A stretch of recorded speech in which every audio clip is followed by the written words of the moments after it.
Hyderabad Uppal police station పరిధిలో తన కొడుకు చావుకు కారణం జ్యువెలరీ షాప్ యజమాని అంటూ ఓ తల్లి ఆవేదన వ్యక్తం చేసింది. తన కొడుకు చావుకు షాపు యజమాని, అతని కుటుంబ సభ్యులే కారణమని జ్యువెలరీ షాప్ ముందు ధర్నా చేపట్టారు. సెప్టెంబర్ 21వ తేదీన ములుగు జిల్లా కొంగల సమీపంలో ఉన్న జలపాతంలో పడి వెంకట నాగసాయి మూర్తి అనే యువకుడు మృతి చెందాడు. అతని స్నేహితులపై కేసు నమోదు చేయాలని, తనకు తెలియకుండా తీసుకెళ్లారని బాధిత తల్లిదండ్రులు తెలిపారు. తీసుకెళ్లిన యువకులపై అనుమానాలు వ్యక్తం చేస్తూ Rachakonda commissionerate Uppal police station మృతుడి తండ్రి పవన్ గణేష్ ఫిర్యాదు చేశాడు. 2 నెలలు గడుస్తున్నా ఎలాంటి చర్యలు తీసుకోలేదని ఆవేదన వ్యక్తం చేశారు. తమ కొడుకు మృతికి కారణమైన వారిని శిక్షించాలంటూ వారు డిమాండ్ చేస్తున్నారు.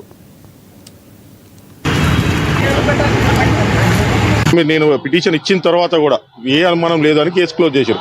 ఇంటికి తీసుకొచ్చిన తర్వాత నేను నా కెపాసిటీ తోటి, నాకున్న నాలెడ్జ్ తోటి, ఒక చిన్న నాలెడ్జ్ తోటి, ఒక ప్రైవేట్ ఎంప్లాయీ ఉండే ఒక నాలెడ్జ్ తోటి నేను రిట్రీవ్ చేస్తే దాంట్లో ఫొటోస్, వీడియోస్ అన్ని డిలీటెడ్ ఉన్నాయి.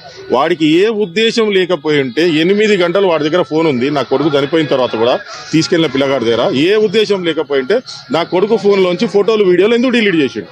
ఇదే కనుక పోలీసు వాళ్ళు రిట్రీవ్ చేసి ఉంటే వాళ్ళకి ఆ అనుమానం వచ్చేది. ఎందుకు డిలీట్ చేసినావు, నీకు ఎందుకు డిలీట్ చేయాల్సి వచ్చింది, నీకు నా కొడుకు చనిపోయినా కూడా 2 గంటల 45 నిమిషాల తర్వాత నాకు ఇన్ఫార్మ్ చేశారు వాళ్ళ పిల్లలు అక్కడి నుంచి. అది కూడా నా కొడుకు ఫోన్లోంచి ఇన్ఫార్మ్ చేశారు. అంతసేపు ఎందుకు పట్టింది? చనిపోయిన 10 నిమిషాల తర్వాత, 15 నిమిషాల తర్వాత వాళ్ళు చెప్పొచ్చు కదా, ఎందుకు చెప్పలేదు? 1:45 నిమిషాల తర్వాత చెప్పారు. నేను వెళ్ళేటప్పటికి నా కొడుకు శవమే కనపడ్డాడు నాకు. దాన్ని కూడా ఆ రోజు కూడా నేను కంప్లైంట్ పెడతానంటే ఫస్ట్ నీ కొడుకు ఇలా చనిపోయిండు అని ఒక చిన్న లెటర్ ఇచ్చేసి మేము పంచనామా చేసి నేను పోస్ట్మార్టం చేసి తీసుకెళ్ళిపో, తర్వాత నీకు కావాల్సింటే ఎట్లా కావాలంటే అట్లా వచ్చి కేసు పెట్టుకో అని చెప్పి ఆయన చెప్పారు.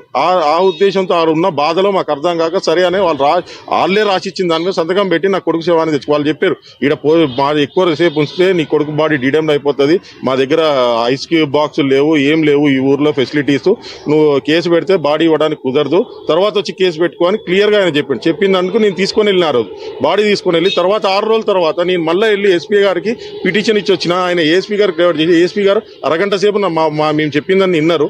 మేము ఆ పిటిషన్లో కూడా రాసినాం, మా కొడుకు ఫోన్ 8 గంటలు వాళ్ళ దగ్గర ఉంది, దాంట్లోంచి ఎన్నో ఇన్ఫర్మేషన్ డిలీట్ చేసి ఉంటారు అని చెప్పాం. నేను రిట్రీవ్ చేశాను మాట ఇచ్చారు. కానీ ఒక్క